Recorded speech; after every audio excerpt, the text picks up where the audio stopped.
Comunidad de Fe Reformada Berín llega a ustedes y hasta el interior de su hogar para comunicarles el Evangelio del reino de nuestro Señor y Salvador Jesucristo, en labios de nuestro presbítero Óbil Ramírez Pérez, quien expondrá con diligencia la palabra de Dios con doctrina sana, conforme a la fe de los escogidos y el conocimiento de la verdad que es según la piedad, no con palabras persuasivas de humana sabiduría, sino con demostración del poder del Espíritu Santo, con fidelidad, dando a conocer todo el consejo de Dios, procurando la gloria de Dios, la conversión, exhortación, edificación y consolación de la salvación de las almas. ¿Quién habitará en tu tabernáculo? En primer lugar, hay una doctrina celestial, hay un pensamiento celestial que usted y yo debemos entender. El primer elemento, hermanos, es la gracia. La gracia.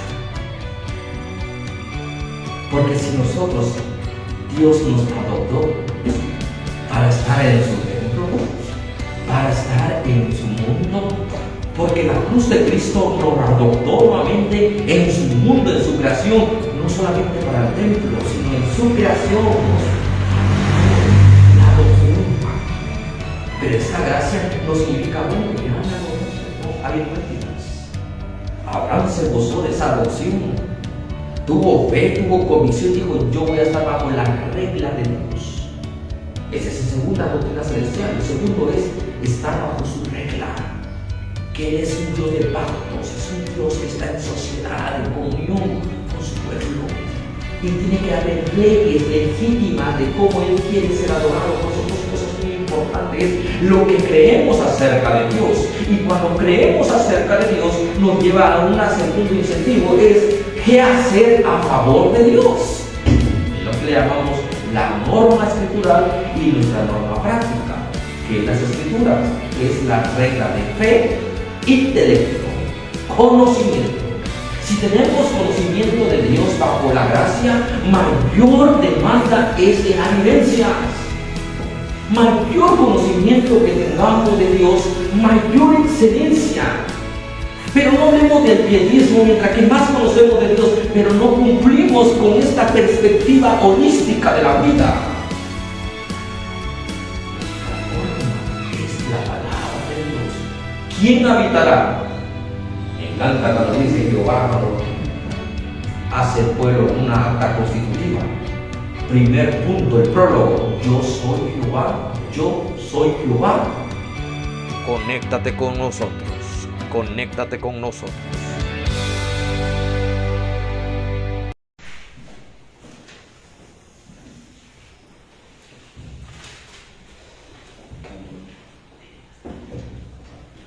Vamos a entrar a la materia de la exposición del Evangelio, mis hermanos.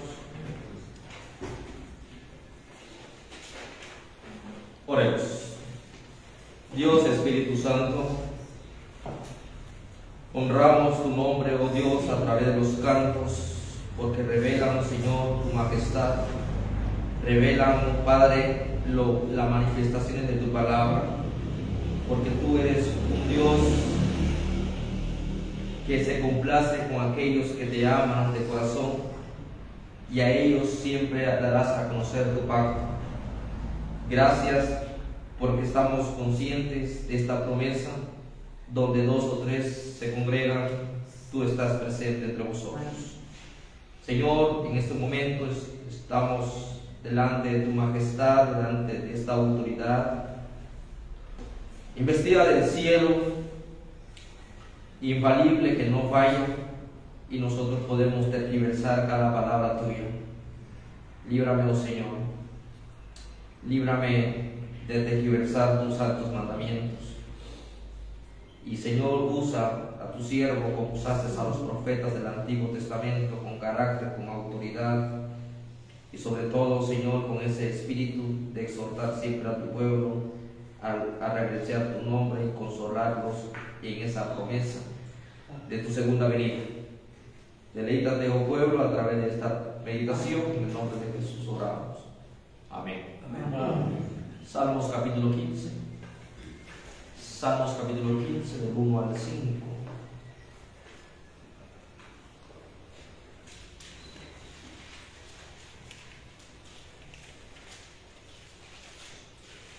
Del 1 al 5.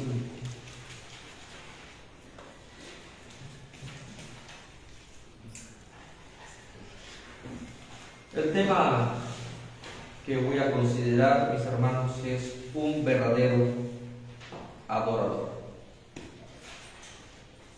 Voy a poner ya las cosas en su contexto. Capítulo 1 y capítulo 2 hablamos de la introducción del reino de Jehová, del reino de Yahvé. Y en esa introducción, amados hermanos, se presenta quién es Jehová. Voy a usar una palabra técnica llamada teocracia. Le existió la teocracia solamente en el contexto de Jerusalén, en Sion, porque Dios impuso, como debe de ver en la historia, debe de manifestarse después de esta imposición. Pero como estamos caídos, no es nuestro deber hacer una teocracia. La teocracia significa una tierra santísima, perfectísima. La teocracia significa Dios estableció leyes con imposición, coercitivamente, hazlo y vivirás. No te pregunto si quieres, porque esa era la agenda, la norma de la agenda cotidiana. Vive la ley, vive. Pero nadie puede, hermanos, cumplir la ley. Nadie. A través del reinado de David, comenzamos en el capítulo 3 al capítulo 14, la lucha del antagonismo, esa lucha de que hay un pueblo rebelde, y justamente se termina en el capítulo 14. ¿Quiénes deben vivir en Jerusalén, en Israel? Pero hagamos otro planteamiento de pregunta. ¿Quiénes deben de morar en la tierra? ¿Quiénes? ¿Habrá un digno entre nosotros que merece el privilegio de estar en esta mansión terrenal? ¿Habrá alguien que tenga ese honor, ese privilegio de habitar en el mundo de Dios? ¿Habrá alguien de nosotros que diga, sí, yo puedo entrar en este mundo? ¿Quién es apto para nacer en tierras mexicanas o en suelo mexicano? ¿Quién? Hoy vemos requisitos para registrar a alguien para ser ciudadano mexicano. Encontramos diferentes alternativas, o sea, puntos o reglamentos para pertenecer a una población mexicana. Y automáticamente vas a respetar su cultura, vas a respetar sus fiestas, vas a respetar sus tradiciones. El capítulo 14 nos habla de la universalidad del pecado. El pecado es universal. Y en el versículo 14, en esa lucha, está el justo. ¿Pero quién es el justo? Nadie tiene el privilegio de habitar en el mundo de Dios. Nadie. Y nadie tiene el deber en su mente de despreciar en el mundo de Dios, porque muchos dicen, mi tierra no es del mundo, mi tierra, mi gloria es en el cielo. Es un pietismo disfrazado, tergiversado. Esta no es mi morada. ¿Cómo no? Somos terrenales, no somos angelicales. No buscamos al cielo, pero tergiversando. Cuando Pedro habla de esa herencia de los cielos, se tergiversa cuando Jesús dice, voy pues a preparar un lugar para vosotros, donde yo estaré, ahí también estaré, ustedes estarán conmigo. Y ya rápidamente buscamos esa interpretación, estamos en el cielo, en la presencia de Israel. Nadie tiene el privilegio de vivir en el mundo de Dios, nadie de nosotros. sido horrible, ha pervertido todas las áreas de la vida. Ese es el pensamiento escritural. Y nuestra normatividad de vida es: si estamos en el mundo de Dios, ¿para qué estamos en el mundo de Dios? Y vamos a responder a Génesis capítulo 1, 2, y así sucesivamente. Por lo tanto, el himno que cantamos de la iglesia reformada presbiteriana dice que el mundo es de mi Dios, su eterna posesión. Me encanta el hermano Tavares porque dice: pastor, tenemos un himnario antiguo de 500. Ahí está el pueblo, el pequeñito. Mi abuela cantaba esos himnos y nos pusieron 200 más y ni sabemos los 700, y hablamos de un ecumenismo, pero eso no tampoco se prueba porque yo tampoco decía. Pero si estamos añadiendo más elementos de la vida en el templo, ¿y el mundo qué? Entonces no estamos avanzando, estamos dando vueltas. Es un activismo todo eso, o sea, en el círculo, en el círculo, en el círculo, en el círculo, todo el tiempo, culto, culto, culto, culto. Un verdadero adorador rompe paradigmas. Un verdadero adorador rompe estructuras de pensamientos. Pero no lo hacemos por nosotros méritos. No lo vamos a hacer porque somos más intelectuales que ellos. No porque la cultura anglosajana ha sido muy rica. Hablo de Inglaterra, de Estados Unidos, una cultura. No. La cultura no es una normatividad absoluta, jamás, nada.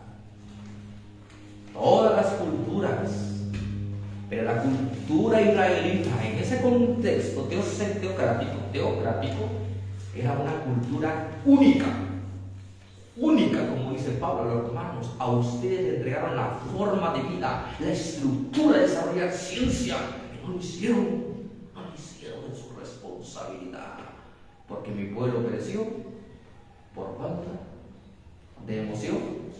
Es lo que nos sobra, ¿verdad? La emoción, mucho carismatismo y poco intelectualismo.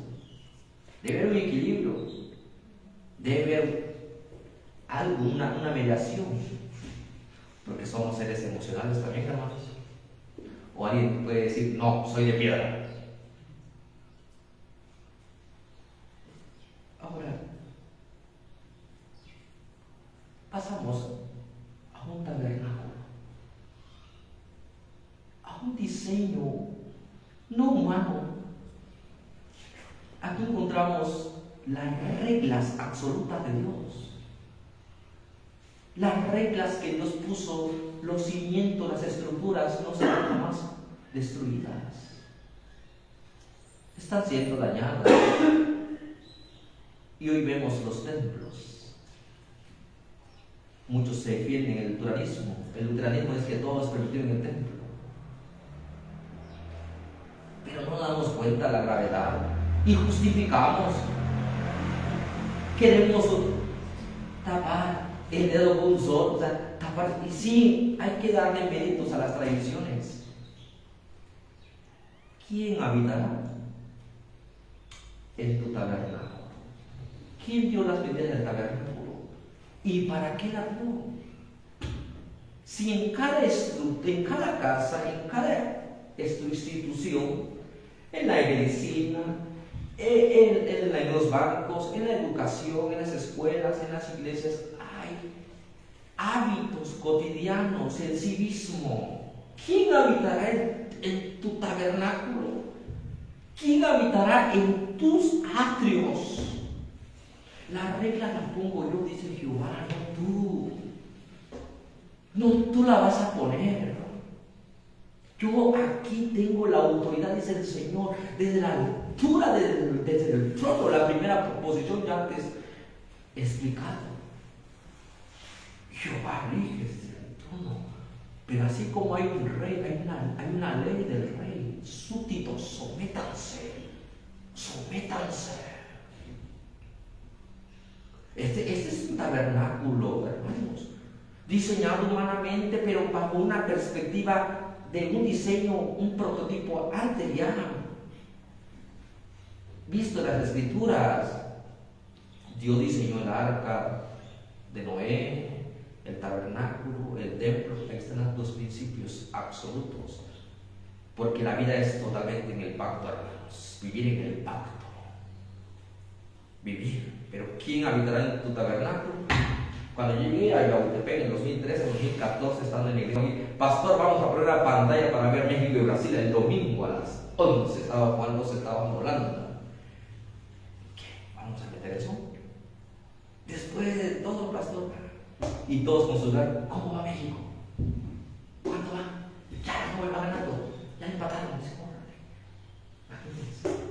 Otros con la playera de la selección mexicana, otros encholados, otros con su asistera, con sus pijamas al templo, con su paz.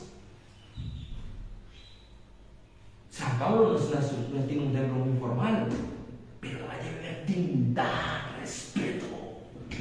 En los sacramentos, ¿cómo llegan? Las hermanas están cocinando porque va a haber aniversario de la iglesia y la predicación expuesta en el púlpito y las hermanas marchantes haciendo tortillas. ¿Y eso qué? Ha pasado, hermanos. Me dijo un anciano, pastor, recientemente, pastor, hay una hermana que salió a comprar su producto después de la predicación. ¿De ese tipo para Santo Cena? No, le digo, ¿quién es tipo para nadie? Y llegó tarde, le doy y no se lo doy.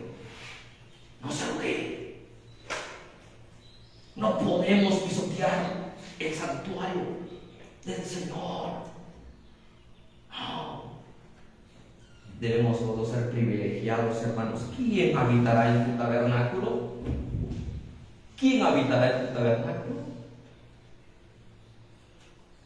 En primer lugar, hay una doctrina celestial, hay un pensamiento celestial que usted y yo debemos entender. El primer elemento, hermanos, es la gracia. La gracia. Porque si nosotros, Dios nos adoptó para estar en su templo, para estar en su mundo, porque la cruz de Cristo nos adoptó nuevamente en su mundo, en su creación, no solamente para el templo, sino en su creación. La adopción. Pero esta gracia no significa, bueno, ya me adoptaste. No, hay prácticas. Abraham se gozó de esa adopción. Tuvo fe, tuvo convicción, dijo, yo voy a estar bajo la regla de Dios. Esa es la segunda doctrina celestial. El segundo es estar bajo su regla. Que Él es un Dios de pactos, es un Dios que está en sociedad, en comunión con su pueblo.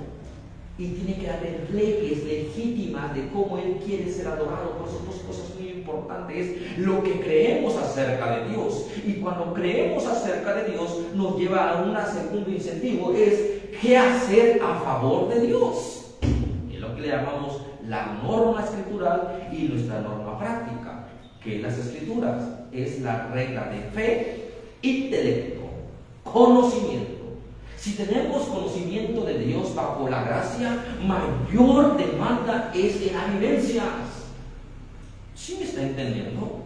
Mayor conocimiento que tengamos de Dios, mayor excelencia. Pero no hablemos del pietismo, mientras que más conocemos de Dios, pero no cumplimos con esta perspectiva holística de la vida. La norma es la palabra de Dios. ¿Quién habitará? Me encanta cuando dice Jehová, cuando hace el pueblo una acta constitutiva.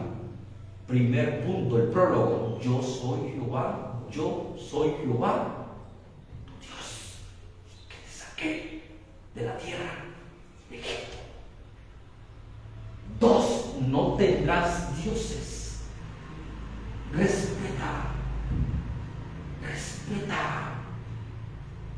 No porque ya en esa de la adopción vas a vivir conforme a lo que tú quieras. Comienza nuestra santificación, comienza nuestro estilo de vida de manera total. ¿Quién habitará en tu tabernáculo? El pastor Vanderbilt, el holandés, el teólogo y filósofo, dice tres cosas muy importantes. Hay cristianos nominalistas, de nombre nada más. Yo soy cristiano. ¿Seguro? Sí. ¿Seguro? No, más o menos. ¿Eres cristiano regenerado o no eres cristiano regenerado? Si alguno está en Cristo, nueva criatura es.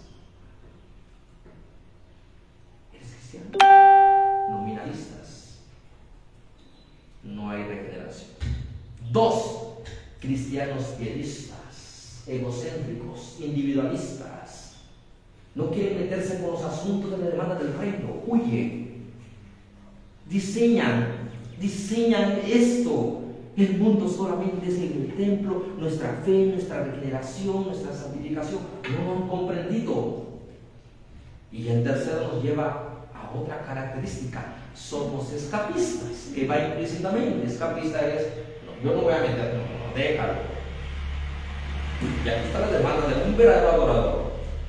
Un verdadero adorador no piensa en sí mismo, piensa en la construcción de reconstruir tejidamente los asuntos sociales hacia el señorío de Jesucristo.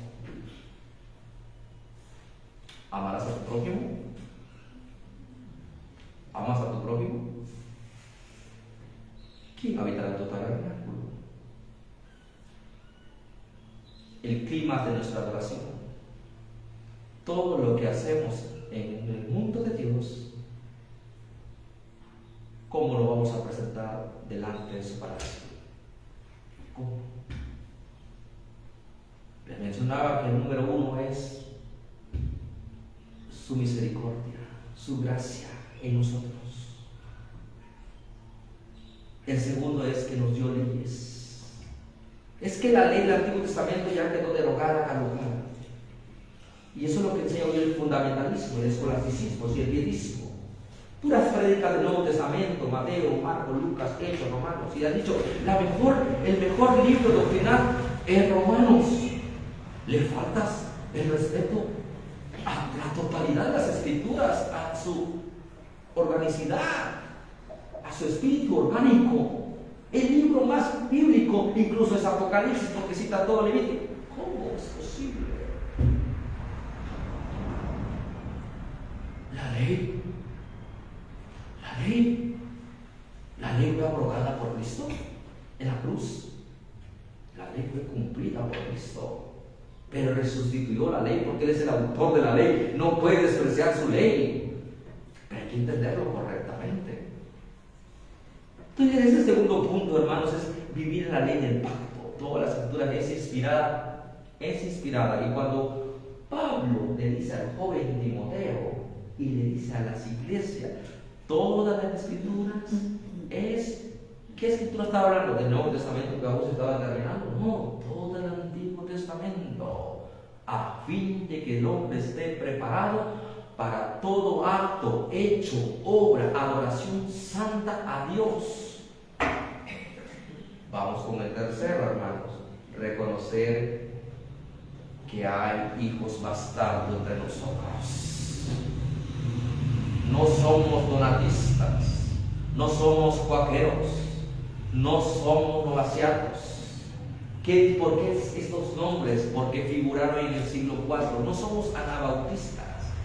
No. ¿Qué significa esto? Que ellos querían una iglesia perfecta. Ellos querían perfeccionismo. Esto es legalismo bajo el espíritu de la carne. Y Pablo lo reprende a nuestros hermanos judaizantes, a nuestros hermanos fariseos. Yo sé que tienen celo. Bien, hacen que tengan celo, pero su celo no es bien direccionado.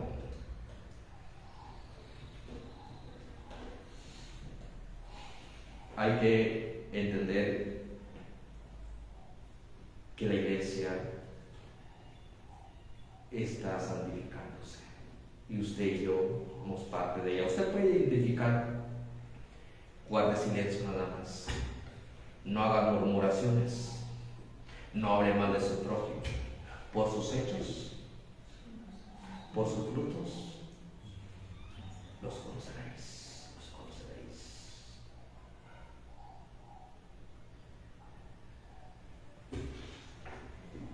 La doctrina celestial. Hablamos de gracia, pero hablamos vivir bajo su ley. Sin la gracia, la ley nos mata. Sin su gracia, somos oidores y no hacedores. ¿Quién habitará en tu tabernáculo? ¿Por qué? Porque se amontonan las gentes. Porque piensan cosas vanas.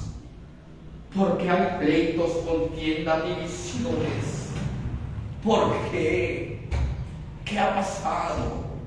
La iglesia, esos santos profetas en el Antiguo Testamento demandaron en el púlpito conversión, no entretenimiento.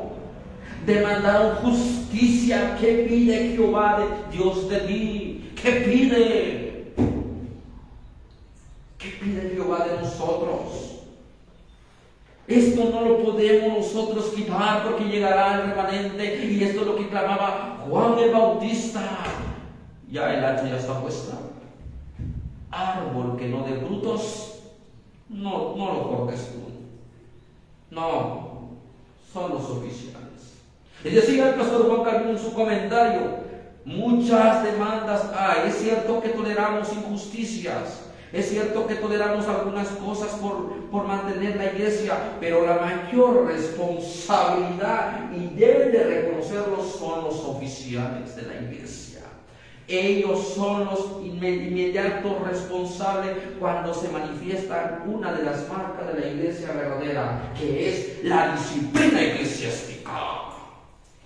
Es que eso es papismo. No, son las llaves del reino.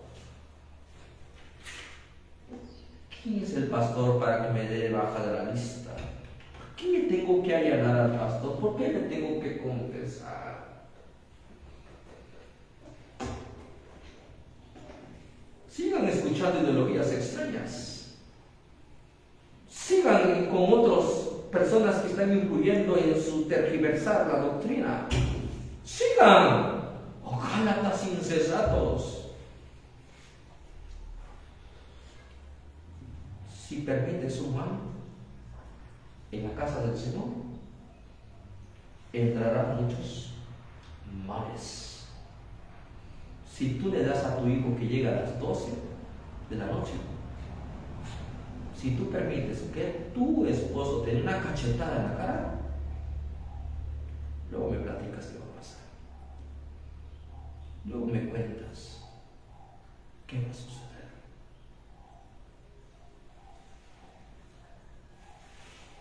¿Quién morará en tu monte santo?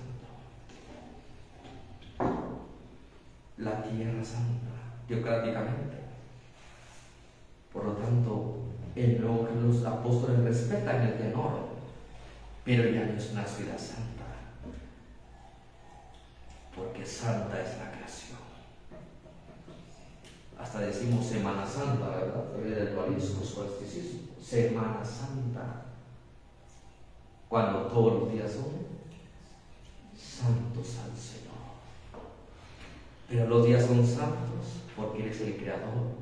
Se tergiversan cuando dice la Escritura: si quieres ver días buenos, refrena tus labios.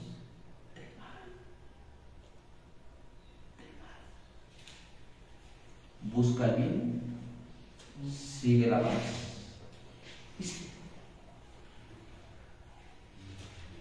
¿Quién morará ahora sí en tu monte santo?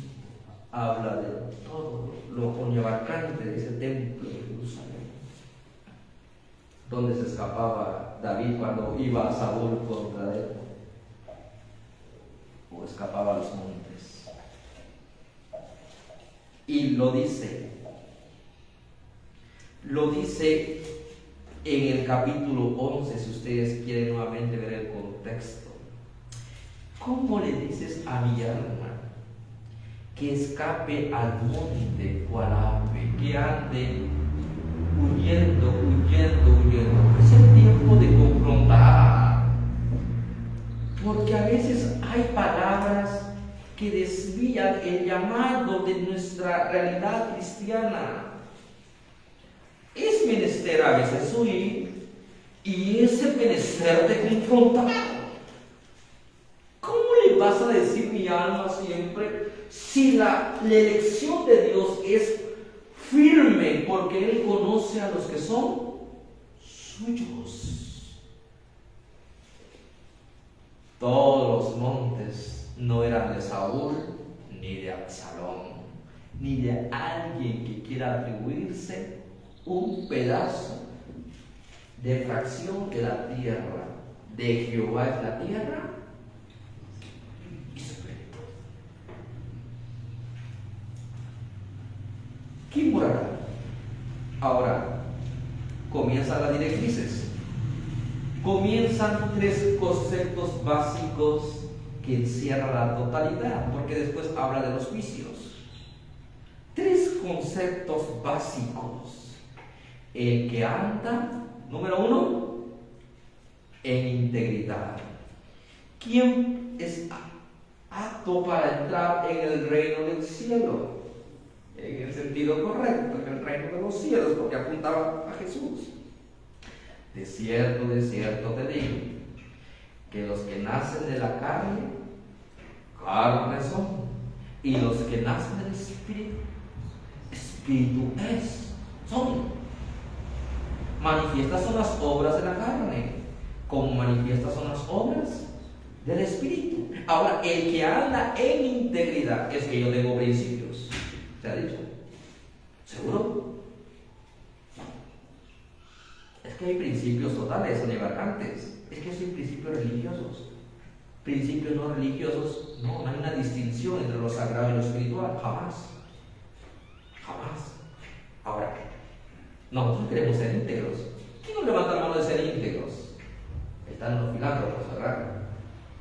Queriendo ser de la hermandad, ahorita en Navidad, sin ninguna acción en el templo. Muchos desprecian en el lugar santísimo.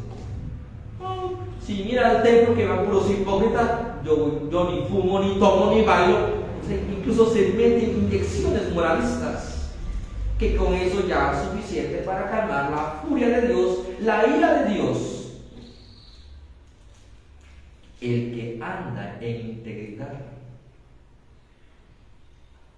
a ver, Dios, saca la justicia tú, saca tú la rectitud, y yo saco la mía. Yo saco mi justicia, yo saco mi rectitud, yo saco mi verdad.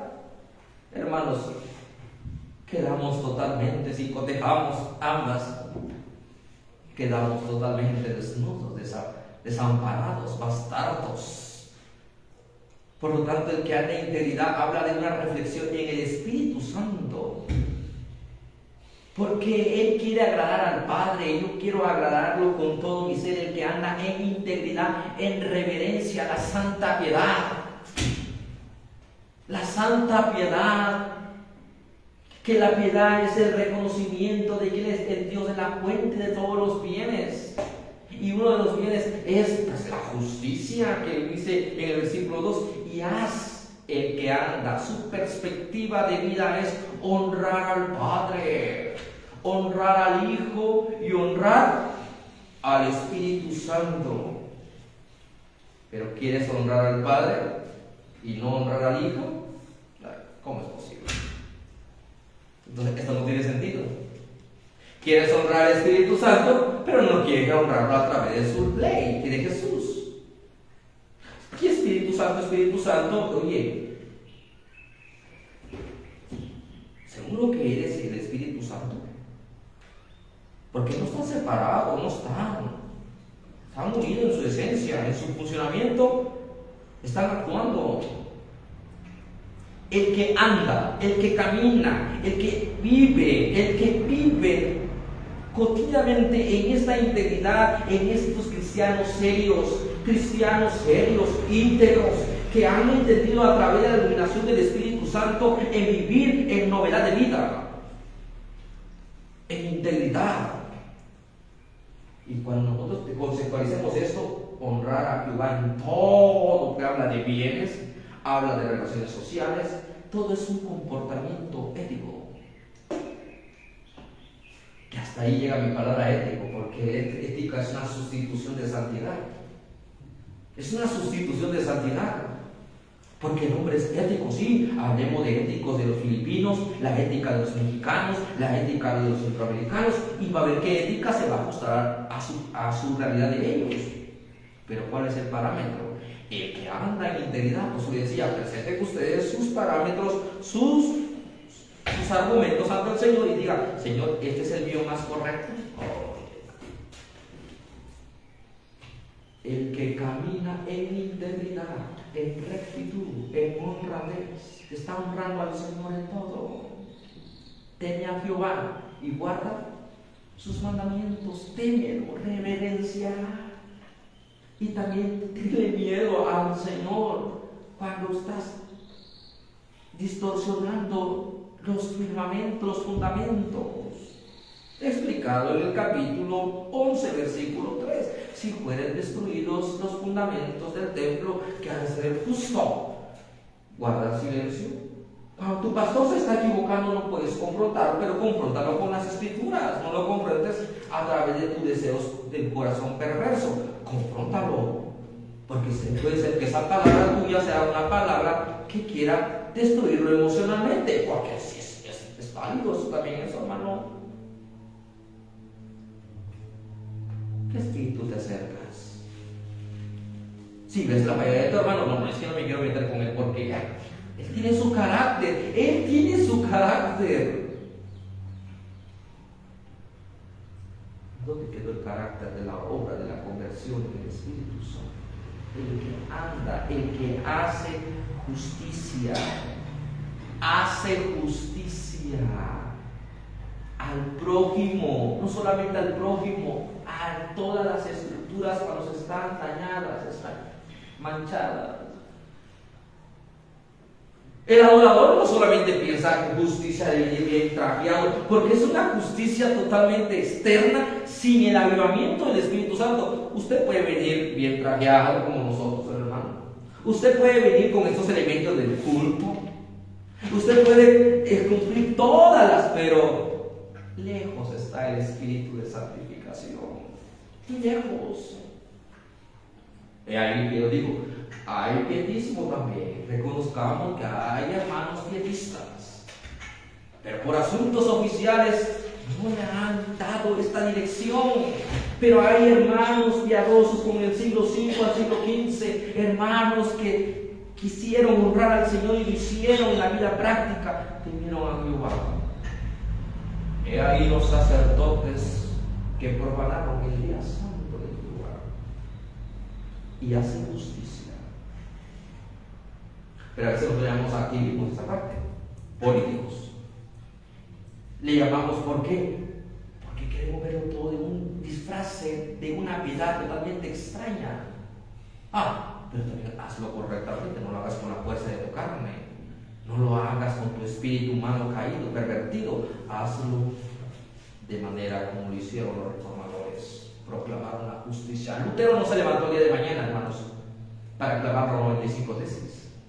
Lutero en su conversión en el año 1512 a 1517, 5 años de estar en oración, 5 años de estar meditando, 5 años de discipular,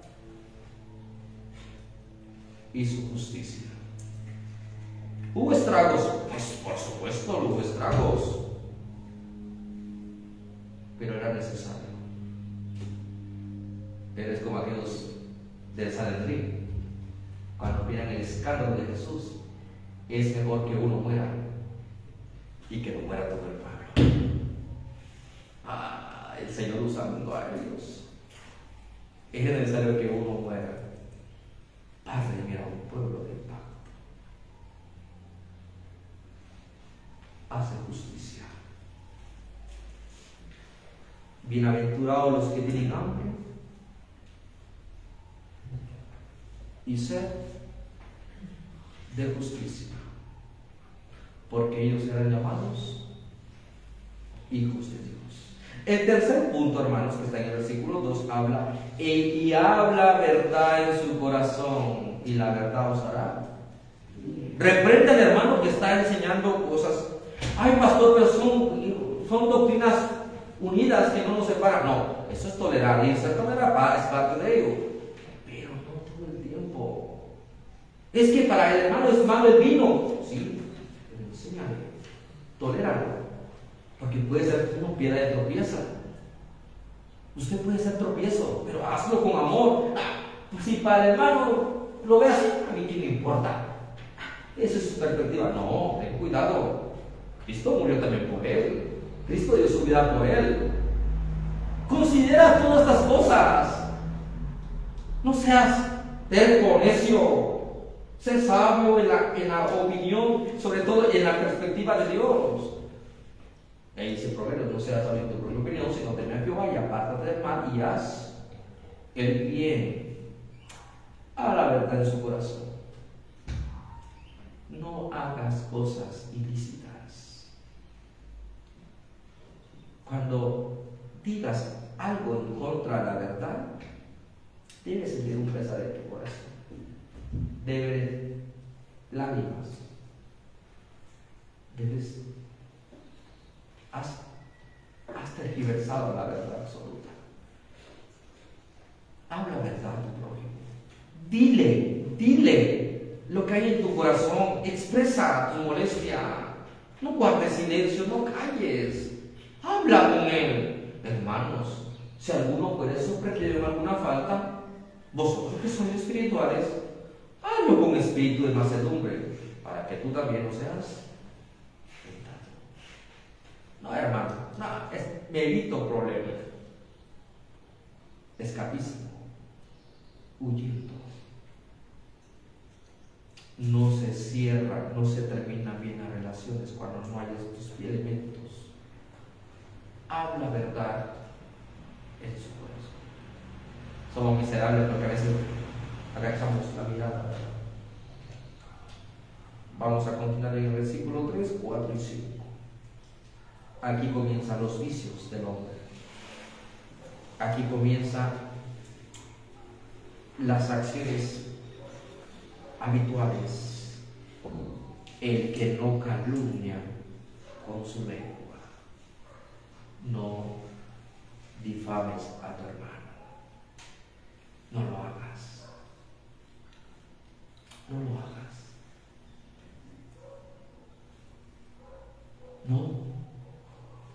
No lo hagas con tu carne, ni hace mal a su prójimo. Miren, hermanos, se rompen las relaciones. No le hables a ese hermano, no le hables a ese anciano, no le hables a ese pastor porque ni es pastor. No seamos manipuladores ni chantajistas. No, hermanos. ¿Por qué? ¿Por qué le prohíbes al hermano o a la hermana tus deseos de tu corazón a donde te llevan? Ni hace mal a su prójimo,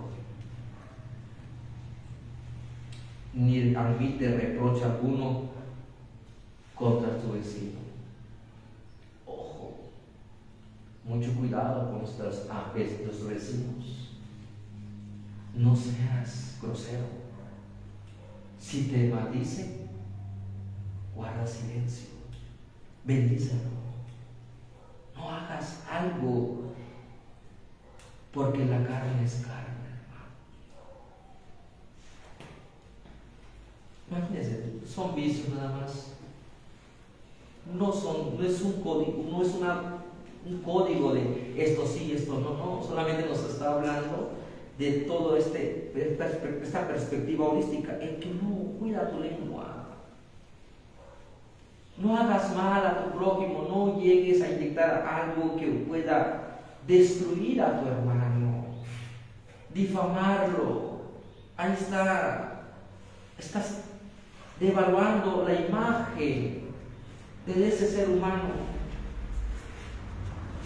Versículo 4. A aquel a cuyos ojos el vil es menospreciado. Alguien decía por ahí, un reverendo de Villahermosa, Tabasco, cuando tuve el curso en el seminario, cuando estaba estudiando en el seminario, Chiapas, llegó un americano y dijo 3 cosas muy importantes para evitar el chisme: escúchalos, ignóralos y procura ser agradable delante de Dios. Pero sume otro, hay que sumar otro: escúchalo, reorienta ese lenguaje, convierte ese lenguaje en santidad, no contribuyas, no estés acumulando cosas que al Señor no le agradan. El versículo 4 dice: aquel a cuyos ojos el bien es menospreciado. Algo es perspectiva, que cuando los hay santos e íntegros, tienen miedo de hablar porque piensan que van a defender la justicia. Por eso yo no hablo, porque van a decir que soy parte de ti. ¿Hasta dónde llega el miedo? Hasta dónde llega la cobardía. Porque Dios no nos dio un espíritu de cobarde, sino de amor. Habla por el bien de tu hermano. No guardes, no calles. Aquel a cuyos ojos el vil es menospreciado. Nosotros, hermanos, no somos cómplices de ellos. Apártate de ellos. Pero tienes que justificar bien, pero no hagas que otros lo hagan a tu nombre.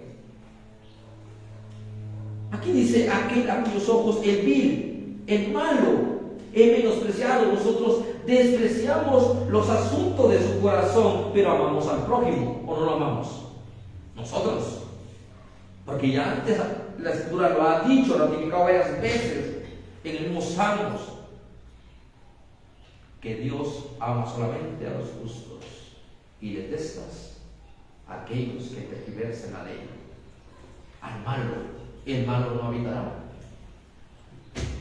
Punto. No habitará.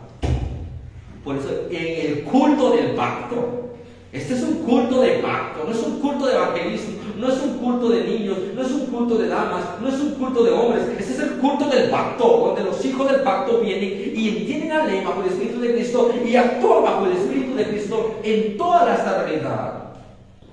Pero si viene alguien extraño, ahí está. Puede entrar, puede escuchar. Cuídalo los elementos, cuídalo. Estamos viendo la santidad de esta manera institucional. Aquellos cuyos ojos el bien es menospreciado.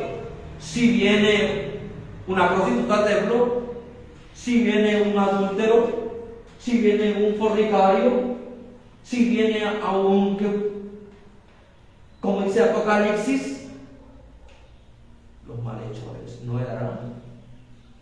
Pero mientras que estén acá, escuchando la palabra de Dios, no se le puede prohibir.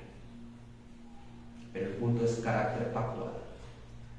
El culto es carácter oficial. Y cuando digo oficial es que debe haber representación de ancianos y diáconos. Aquel a cuyos ojos el vil es menospreciado. Si despreciamos, lo amamos en el Señor, pero no toleramos sus acciones. Porque ¿qué dice Efesios? No seas cómplices. ¿Y qué dice Isaías capítulo 5 versículo 20? Vamos a leer, hermanos, para ir. ¿Qué dice Isaías capítulo 5? Isaías capítulo 5 versículo 20.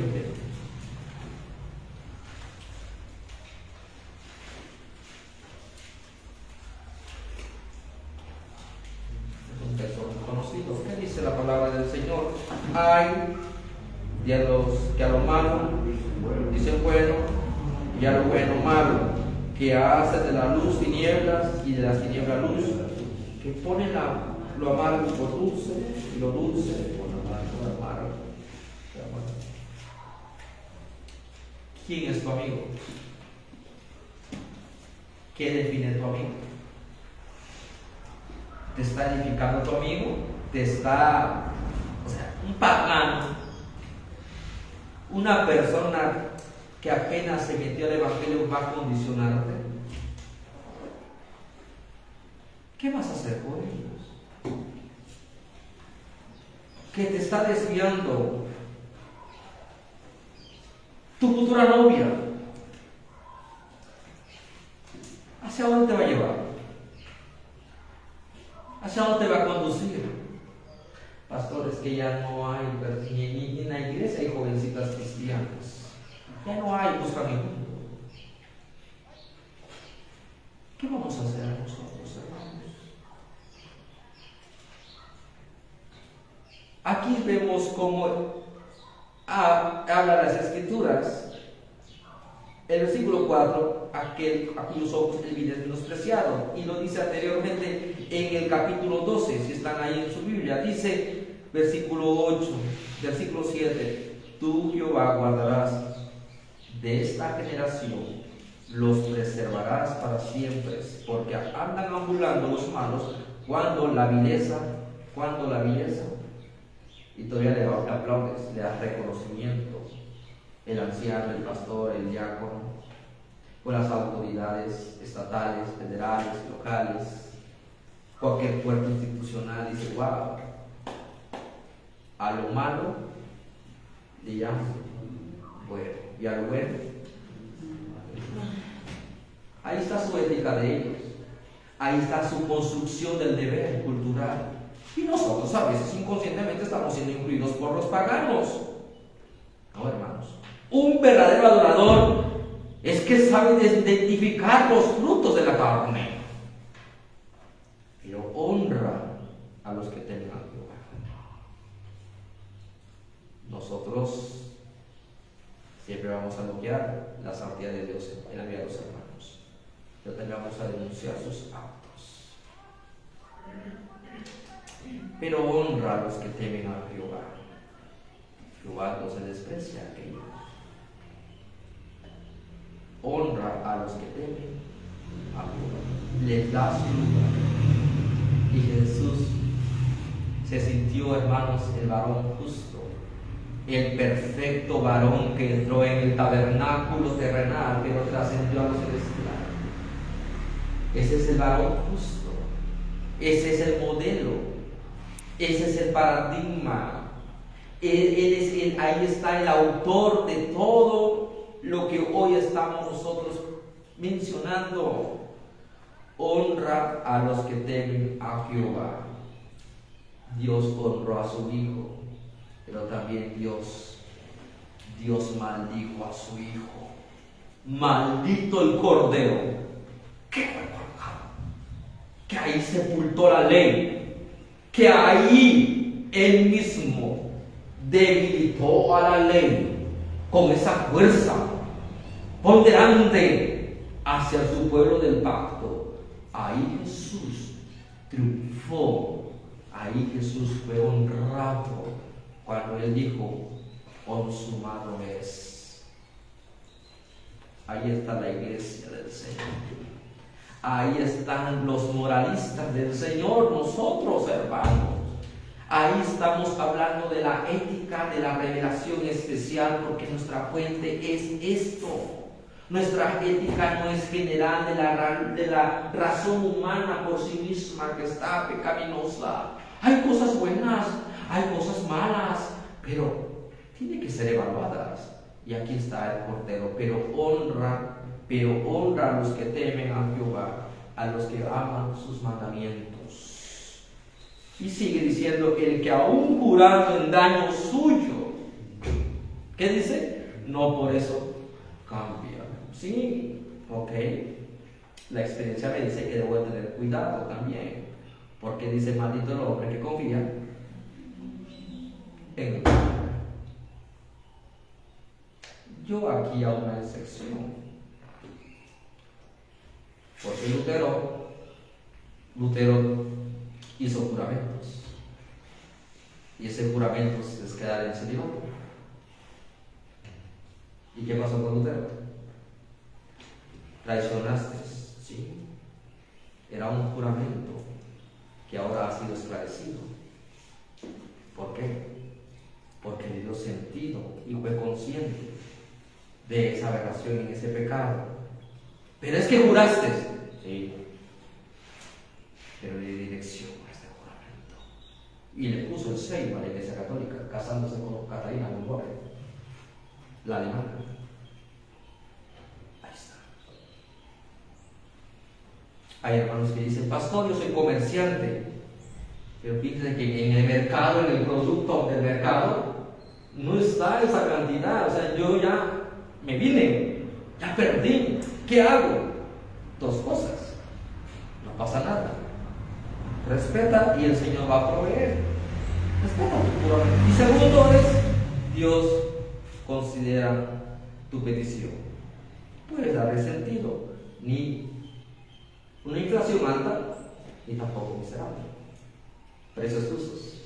Entonces, hermano, aquí hablamos de que los juramentos en el Señor son lícitos y son reflexivos. Así como su servidor hizo un juramento a los símbolos doctrinales, nosotros hicimos un juramento. Pero decirse juramento, cuando me llevan al libro de liturgia, me dice, ¿vas a cumplir los libros de liturgia? Cuando dice, cultos contemporáneos, cultos navideños, culto de 15 años, culto de niños ya que tiene su...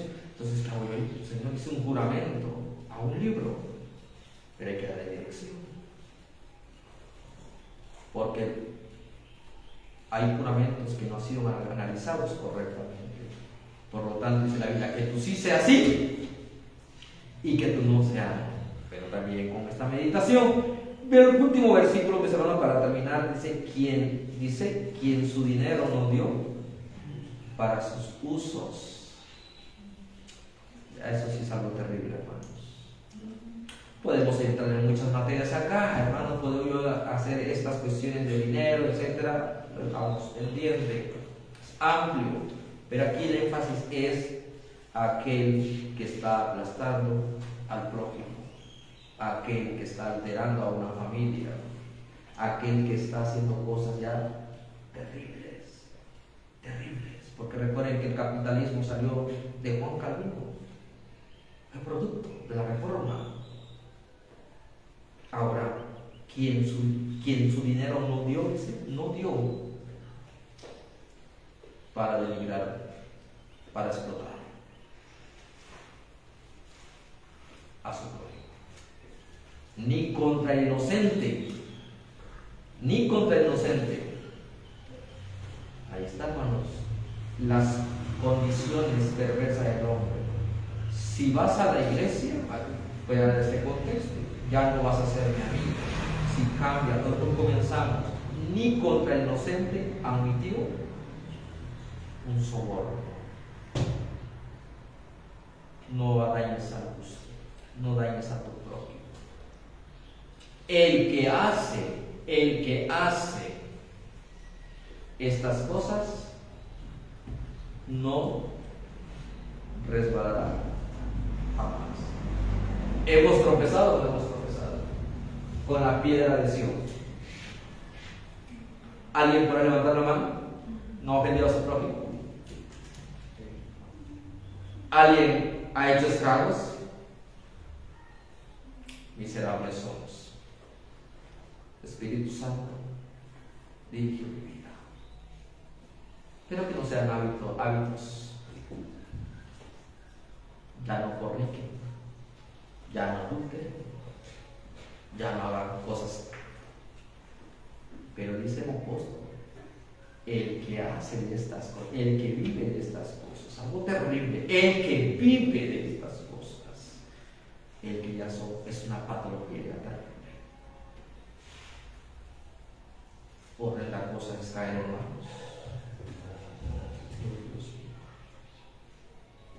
Buscamos transformación. Antes de comenzar a reformar una cultura, reforma tu corazón en Cristo Jesús. Vamos a ponernos de pie, hermanos, y vamos a cantar que mi vida debe ser. Pues el pueblo del pacto, nosotros pongamos de pie, que mi vida debe ser. Oramos. Dios Espíritu Santo, tu palabra ha sido explicada. Señor, que sea una palabra consistente, que sea una palabra de meditación, y sobre todo de ver por esta realidad creada. Señor, nuestro avivamiento es la totalidad de la vida. El resultado, Señor, es presentar a ti lo que hemos hecho, y júzgalo, Padre, en el poder de tu Espíritu Santo. Y haz que nuestro corazón sea siempre ese corazón conforme a tu palabra. En el nombre de Jesús oramos. Amén. Amén. Amén.